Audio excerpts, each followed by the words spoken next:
In today's video we are choosing my May TBR. This sounds absolutely amazing. These are the books on my May TBR. This should be a pretty good reading month. I've turned you so you can actually see me when I'm talking to you. Hello you guys, welcome back to another video. In today's video we are choosing my May TBR. Very excited for this. First of all, grab yourself a cup of tea, grab a cup of coffee or a snack and get comfortable because we're going to look at the books I have my options for May and we're going to choose what I fancy. I already have 3 books on my TBR from last month. So we have these 3 right here. We have The Life List by Laurie Nelson Speckelman. We have Still Guides the Stream by Flora Thompson. Really excited for this one. And we have Love and Laughter by Lillian Harry.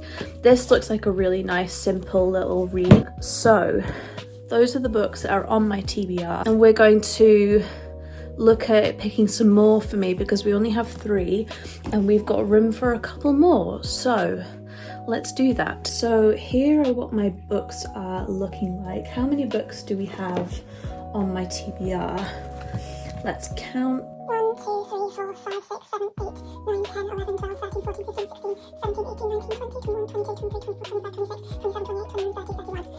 So we have 31 books on my TBR, which is pretty good to be honest with you, but I know that I could definitely buy some more to have some more options. I was thinking about making a TBR jar. I did have a TBR jar about a year or so ago, and I just wrote, I've turned you so you can actually see me when I'm talking to you. In that TBR jar, I wrote basically just the titles of the books and put them into a jar, and then I would like pick out random ones. But I think I want to do the regular TBR jar style where they have prompts and then you have to go and pick what prompts, according to your TBR. So I was thinking about doing that, but the month is quickly slipping by and I don't really have time to do that. So we're just going to go through my books one by one and decide what I fancy reading. So first of all, up here we have The Drink Shrink by Zoe McCann. This book looks amazing. Also, why is this greasy? I don't know why. This book looks amazing and I'm really excited to read this, but I feel like I want to save it for like the summertime because I think that might be more fun. Also, I'm kind of debating whether or not to annotate this book because it's so unique and different. This story is told by cocktail recipes, text messages, and regular, I think it's like journal chapters or so. Yeah. I do really want to read this, but I don't think it's the month for it right now. So not this one, but Rachel's Holiday by Marianne Keyes is definitely one I want to put on my TBR. This sounds absolutely amazing. I also read Watermelon by Marianne Keyes and that book was absolutely fantastic. I can't recommend that book enough. So I think it's time to read Rachel's Holiday by Marianne Keyes. This story sounds amazing. We will go into it in more detail when we go over my final selection of my May TBR. So I'm going to add this to my TBR. Now, what else do we have? Jumping out to me is George Eliot Middlemarch. This book looks really good, but it might be a bit too long for this month. First of all, how many books am I actually wanting to select? I have 4 already. I think maybe if we pick like another 3, that would go well. What is really jumping out to me is Redeeming 6 by Chloe Walsh. I've already started reading this. I'm up to page 81 and I really have enjoyed Chloe Walsh's writing, so I think I'm going to put this on my TBR as well. Because Chloe Walsh's books are always like a quick read and I think this is what I need. Now, what else do we have? I did see beforehand Anne of Green Gables, but I don't know where that's gone. Here it is. Anne of Green Gables by L.M. Montgomery. I think I will also put this on my TBR because I've seen a lot of people read this in springtime, and I think now is the time to pick this up. So I'm going to put this on my TBR. And we have, is it just one more to select? What else? I'm really not sure. I'm kind of tempted to leave it at just that. This is where I could really do with your input. Maybe a swig of my tea will help me think about this. What do we have down here? Exploits of the Chalet Girls.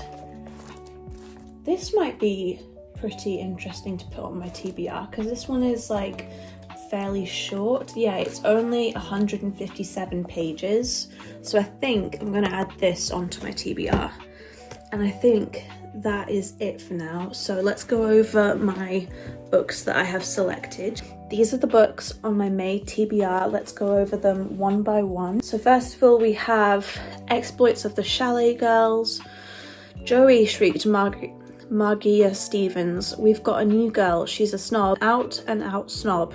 We want to know what you think of her. It doesn't take Joey Maynard long to realise that Thelka, the new fifth former, is one of the most impossible girls she's ever met. But as a new term gets underway at the chalet school and blizzards rage outside, the head girl has more problems in store. There's the staff party to plan, the mystery of the sabotage clock, and then the awful day when Evie blows up the chemistry lab. Okay, so this looks like it's just going to be like a fun little quick read. Like, it's only 157 pages, so I think I'll be able to get through this in about a day, which is honestly really good. So got this one. And then we have Anne of Green Gables by L.M. Montgomery. I don't need to tell you much about this book except that it's perfect to read in springtime. The heartwarming story of the redhead orphan who comes to live with the Cuthberts. Exasperating and irresistible, she soon comes to win a place in their hearts, a children's classic that has delighted generations. So this, I think, will be really good to read in the month of May. I am really looking forward to this. The only thing about this book is that the text is absolutely tiny. So we'll see how I get on with reading this book. Hopefully I actually get through it pretty quickly because it's supposed to be like a really great story, and people seem to be reading it quite fast as well, so I think this should be a good pick for May. I love that the sun comes through my living room at about this time in the afternoon. It's so lovely. And then we have Redeeming Six by Chloe Walsh. This is the fourth book in the Boys of Tommen series. This is following Joey and Aoife, and I am really excited to get back into this book because I always read Chloe Walsh's books pretty quickly for me, so I'm really looking forward to this. I'm on page 81, so this should be really great to read. I've read obviously Bounding 13, Keeping 13 and Saving 6. Saving 6 wasn't my favourite, but honestly Joey and Aoife will always hold a special place in my heart because their story is absolutely magical and I love them so much. But with the story between Joey and Aoife, it's a lot more damaged. So getting through the Saving 6 and Redeeming 6 has been a little bit more difficult for me, but I am looking forward to getting back into the story. And now we have Rachel's Holiday by Marianne Keyes. Meet Rachel Walsh. She's been living it up in New York City, spending her nights talking her way into glamorous parties before heading home in the early hours of her adoring boyfriend Luke. But a sensible older sister showing up and sending her off to actual rehab wasn't quite part of her plan. She's only agreed to her incarceration because she's heard that rehab is wall-to-wall jacuzzis, spa treatments, and celebrities going cold turkey, plus it's about time she had a holiday. Saying goodbye to fun and freedom will be hard, and losing the man who just might be the love of her life will be even harder. But will hitting rock bottom help Rachel learn to love herself at last? This sounds really good, and Marianne Keyes' writing is so lovable. It's just absolutely hilarious. There's when I look back to my time reading Watermelon, that story was absolutely fantastic. So I have high hopes for this book.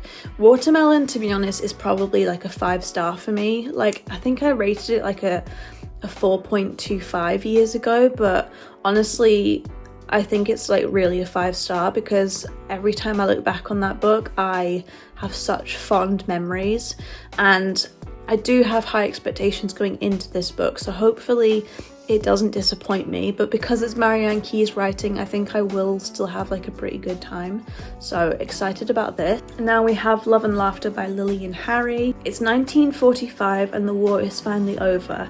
At last the inhabitants of Plymouth and Portsmouth are free of the threat of invasion and the fear of the dreaded telegram. Now they can start rebuilding not only their homes and cities, but their own disrupted lives. Yet nothing is so simple. Lucy has survived the bombing and is running a guest house and bringing up her family. But when her husband doesn't arrive home from Japanese POW camp, she barely recognises the happy-go-lucky sailor who went to war in 1939. And what will become of David, who stood by Lucy throughout the war and now faces a life of loneliness? Lily and Harry's wonderful characters captivate from the very first page, taking the reader back to a time when the world was just awakening from the nightmare of war, a time of hardship, but also courage and laughter. So, this is like not really the type of book that I usually pick up, but I read a little while ago a book called Wartime Brides by, was it Lizzie Lane? I can't remember the name of the author, but I'll see if I can put a picture of the book here. That book was really good, so I'm hoping that this book is also like similar vibes, so I think this will be quite nice to read in the month of May. And then we have Still Guides the Stream by Flora Thompson. This book sounds really descriptive, captivating, and full of springtime descriptions, so I think this will be really fun to read. I'm unsure whether or not this is a story or like a memoir, so I really don't know anything going into this book, but it sounds really good. Yeah, it talks about Flora Thompson, which is the author of this book, so I think it might be like a memoir. But anyway, I'll read it and I'll get back to you and I will let you know my thoughts. And last but not least, we have The Life List by Laurie Nelson Spielman. This is a story about a young woman whose mother has just passed away, and in order to receive her inheritance, she has to complete her life list from when she was 14 years old. And every time she completes one of these goals from when she was 14 years old, she gets like a little envelope that her mum wrote out for her before she died, telling her like her thoughts. And it's quite a moving, heartwarming story, and it does deal with the subject of grief, so bear that in mind when going into this book. When I first picked this up, I wasn't really prepared for how heavy the grief was going to be at the start of this book, but I am enjoying it, and I'm on to page 78, so it's going pretty well so far. This book is like, yeah, it's 335 pages long, so it's like a decent size. It's not too, hopefully it's not too long for the story, but I'm looking forward to reading it. This was recommended by my mum, so mum, if you're watching this, thank you. I can't wait to read this book. And those are the books on my May TBR. So how many do we have here? 1, 2, 3, 4, 5, 6, 7. 7 books on my May TBR. This should be a pretty good reading month. My month of April, oh yeah, one last book I want to add on my TBR, no, 2 more books I want to add on my TBR before I forget, is The Faraway Inn by Sarah Beth Durst. I only have 2 hours left of that audiobook and I am absolutely loving this story so much. It's like a 5-star for me. This book is a 5-star and it's absolutely amazing. I'm loving it, and I will let you know my thoughts on a wrap up. And we also have Hazelthorn, and I don't know who that's by, but I've seen lots of people read this book and I'm really wanting to pick this up for myself. I don't know anything going into it, but I've seen Kendall Watson read it and Lachlan's Library, so I really want to pick it up for myself and see what the fuss is all about. So yeah, those are the books on my May TBR. Thank you so much for watching this. I'm going to get started on a reading vlog very soon for you guys, so I love you millions. If you've made it this far into the video, then please leave a sunflower emoji. Please leave any of the flower emojis, because it's coming up to, it is that time of year. The daffodils have already come and died, which I'm quite sad about because I love daffodils, but you know, all good things must come to an end, as they say. Yeah, so thank you for watching this. I love you millions, and I will see you in my next video. Bye bye.